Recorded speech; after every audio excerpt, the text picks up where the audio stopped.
अस्सलाम वालेकुम। मैं नाज़ा बीबी है। मैं बड़ी औखी आवाज़ पाली है। मैं बनिया वालियों के गोए सट के मैं पाल रही हूँ। आप घरा होगा नहीं मैंने तो सट जाना।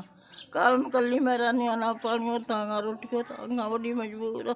2 साल मेरी रात टुटी है। मैं मंजी से बह गई दूसरी बारी आ खालज बन गए। कोई मेरी वाह नहीं। मैं मस्कीन सारी दुआ ते रात खपती रोंदी रही हूँ। बुक्खण बनने की पानी दिलवा रहेगी नहीं रोटी दिलना आ जड़ी आके मैं डॉक्टर वाल गई हूँ। मैंने अगो दवा जोगा पैसा कोई नहीं लगता ना किसी दिता है। घर कली बैठी है ना खाने लभदा है ना पीने लभदा है। मैं घर बैठी हूँ। मैं घर अल्लाह तो बिना मेरा रास्ता भी कोई नहीं। मैं बड़ी मजबूर है।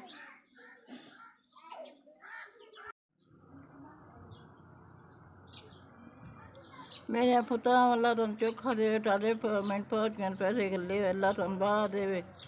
एक मेरी लात को नहीं बच गई एक कुछ तो खालिज बन गया मंजी तो बैठी हुई हूँ। अल्लाह तुहाडे बच्चे जून अल्लाह तुहानू सुख देवे तुहानू बाह देवे।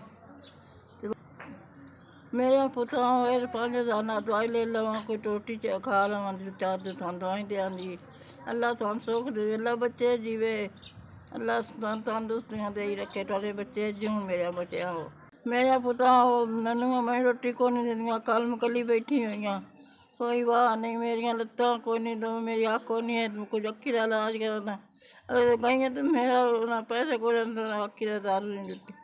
अल्लाह तुहाडे बच्चे जून अल्लाह तुहानू चोखा देवे।